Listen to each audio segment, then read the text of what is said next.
ನಮಸ್ಕಾರ ವೀಕ್ಷಕರೇ, ಇಬ್ಬನಿ ಚಾನಲ್ಗೆ ಸ್ವಾಗತ. ಇದೇ ರೀತಿ ನಮ್ಮ ವಿಡಿಯೋಗಳನ್ನು ಪ್ರೋತ್ಸಾಹಿಸಿರಿ. ನಮ್ಮ ವಿಡಿಯೋಗಳನ್ನು ಮೊದಲ ಬಾರಿ ನೋಡುತ್ತಿದ್ದಲ್ಲಿ ದಯವಿಟ್ಟು ಸಬ್ಸ್ಕ್ರೈಬ್ ಮಾಡಿಕೊಳ್ಳಿ, ಲೈಕ್ ಮತ್ತು ಶೇರ್ ಮಾಡಲು ಮರೆಯದಿರಿ. ಹಾಗೆ ನಮ್ಮ ಕತೆಗಳನ್ನು ಸ್ಕಿಪ್ ಮಾಡದೆ ನೋಡಿ ಆನಂದಿಸಿ.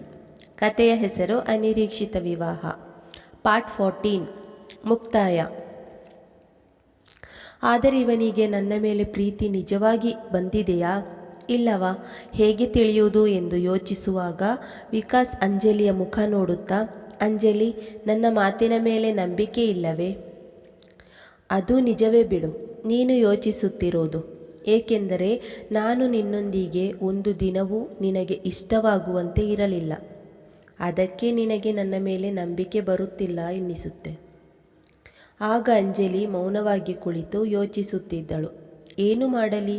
ಇವನೊಂದಿಗೆ ಸೇರಿ ಬಾಳಲು ಹೋಗಲ? ನನ್ನ ಬದುಕು ಇಷ್ಟು ದಿನ ಕತ್ತಲೆಯಲ್ಲಿ ಕೈತೊಳೆಯುವಂತೆ ಮಾಡಿದ ಮಹಾಪುರುಷ ಇವನು. ಇವನ ಕಥೆಯಂತೂ ಕರುಣಾಜನಕವಾಗಿದೆ. ಏನು ಮಾಡಲಿ? ನಂತರ ವಿಕಾಸ್ನೊಂದಿಗೆ 5 ನಿಮಿಷ ನಾನು ಯಾರೊಂದಿಗೂ ಮಾತನಾಡಬೇಕಿದೆ. ಅವರೊಂದಿಗೆ ಎಲ್ಲವನ್ನು ಹೇಳಿ ತಿಳಿದು ನಿಮ್ಮೊಂದಿಗೆ ಬರುವ ನಿರ್ಧಾರ ತಿಳಿಸುವೆ ಎಂದು ಹೊರಟಳು. ವಿಕಾಸ್ ಸರಿ, ಕಾಯುತ್ತಿರುತ್ತೇನೆ, ಇಲ್ಲಿಯೇ ಕುಳಿತು ಎಂದನು. ಅಂಜಲಿ ತನ್ನ ಪ್ರೀತಿಯ ಗೆಳತಿಯಾದ ಅನಿತಾಳನ್ನು ಸಲಹೆ ಕೇಳೋಣ ಎಂದುಕೊಂಡು ಸ್ವಲ್ಪ ಮುಂದೆ ಹೋಗಿ ಅನಿತಾಳಿಗೆ ಕಾಲ್ ಮಾಡಿದಳು.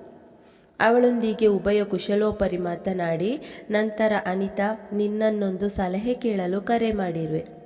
ಆಗ ಅವಳು, ಏನು ಹೇಳು ಎಂದಾಗ, ಅದು ವಿಕಾಸ್ ನನ್ನನ್ನು ಇಷ್ಟು ದಿನಗಳ ಮೇಲೆ ಹುಡುಕಿಕೊಂಡು ಬಂದಿರುವುದು ನನಗೆ ಆಶ್ಚರ್ಯ ಮತ್ತು ಸಂತಸ ಎರಡೂ ಆಗುತ್ತಿದೆ. ನಾನು ಅವರ ಬಾಳು ಬೆಳಗಲು ಹೋಗುವುದೋ ಬೇಡವೋ ಗೊಂದಲದಲ್ಲಿರುವೆ. ಅದಕ್ಕೆ ನೀನೇನಂತೀಯ? ಹೌದಾ, ನಿನಗೆ ವಿಕಾಸ್ ಮೇಲೆ ನವಿರಾದ ಭಾವನೆಗಳು ಇದ್ದಾವಾ?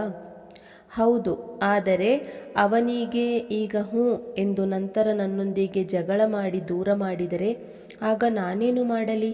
ಮತ್ತು ವಿಕಾಸನ ಹೃದಯ ಬಡಿತ ನನಗಾಗಿ ಮಿಡಿಯುವುದೋ ಅಥವಾ ಸುಮ್ಮನೆ ಅವರ ಅಪ್ಪ ಅಮ್ಮನಿಗಾಗಿ ನನ್ನೊಂದಿಗೆ ಮಾತನಾಡಲು ಬಂದಿರುವನೋ ಗೊತ್ತಾಗುತ್ತಿಲ್ಲ. ಇಲ್ಲ ಅಂಜಲಿ, ನಿನ್ನ ಮೇಲೆ ನಿಜವಾಗಿಯೂ ಮನಸ್ಸಾಗಿದೆ.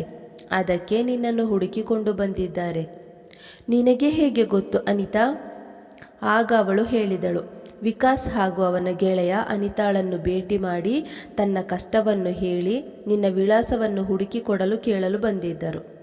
ಅವನ ತಂದೆ ತಾಯಿಗೂ ತಿಳಿಯದೆ ಅವರು ಬಂದಿರುವುದು. ಅವನಿಗೆ ನಿನ್ನೊಂದಿಗೆ ತುಂಬ ಪ್ರೀತಿ ಇದೆ. ನೀನು ಯಾವುದೇ ಕಾರಣಕ್ಕೂ ಬರಲಾರೆ ಎನ್ನಬೇಡ. ಅವನೊಂದಿಗೆ ನಿನಗೆ ಒಳ್ಳೆಯ ಪ್ರೀತಿ ಇದೆ.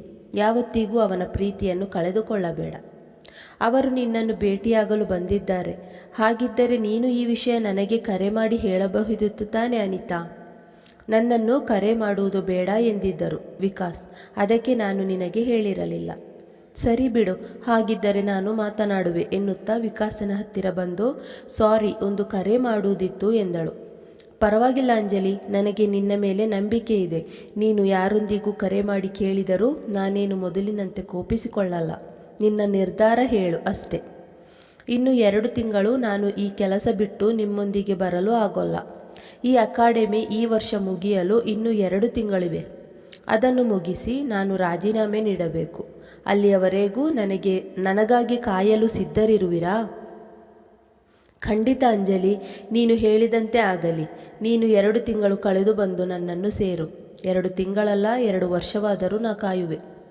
ಆಯಿತು, ಹಾಗಿದ್ದರೆ ಬನ್ನಿ, ನಮ್ಮ ಕ್ಯಾಂಟೀನ್ನಲ್ಲಿ ಊಟ ಮಾಡೋಣ ಎನ್ನುತ್ತಾ ಊಟ ಮಾಡಿ ಅವಳನ್ನು ಬೀಳ್ಕೊಟ್ಟು ಬೆಂಗಳೂರಿಗೆ ವಾಪಸ್ ಬಂದನು ವಿಕಾಸ್. ನಂತರ 2 ತಿಂಗಳು ವಿಕಾಸ್ ಅಂಜಲಿಗಾಗಿ ಸಂಯಮದಿಂದ ಕಾದನು. ಪ್ರತಿದಿನ ಪ್ರೇಮದ ಹಕ್ಕಿಗಳಂತೆ ಕರೆ ಮಾಡಿ ಮಾತನಾಡಿಕೊಳ್ಳುತ್ತಿದ್ದರು. ಅಂಜಲಿ ಮತ್ತು ವಿಕಾಸ್ ಅನುರಾಗದಲ್ಲಿ ಮಿಂದಳು. ಈ ವಿಷಯವೆಲ್ಲ ಇಬ್ಬರ ಮನೆಯಲ್ಲೂ ತಿಳಿದು ಪೋಷಕರಿಗೂ ಅತೀವ ಸಂತೋಷವಾಗಿತ್ತು. ನಂತರ ಅಕಾಡೆಮಿ ವರ್ಷ ಮುಗಿದ ಮೇಲೆ ಕೆಲಸಕ್ಕೆ ರಾಜೀನಾಮೆ ಕೊಟ್ಟು ವಿಕಾಸ್ನನ್ನು ಕೂಡಿ ಬಾಳಲು ಹಕ್ಕಿಯಂತೆ ಹಾರಿ ಬಂದಳು ಅಂಜಲಿ. ಮನೆಗೆ ಬಂದು ದೀಪ ಬೆಳಗಿ ಅತ್ತೆ ಮಾವಂದಿರ ಆಶೀರ್ವಾದ ಪಡೆದು ವಿಕಾಸನ ಹೆಂಡತಿಯಾಗಿ ಬಾಳಲು ಬಂದಿದ್ದಳು. ಅಂದು ಹಬ್ಬದ ಊಟ ಮನೆಯಲ್ಲಿ 2 ಮನೆಯವರು ಸೇರಿ ಸಂತೋಷದಿಂದ ಊಟ ಮಾಡಿ ಅಂಜಲಿಯ ತಂದೆ ತಾಯಿಯೂ ಹೊರಟು ನಿಂತರು.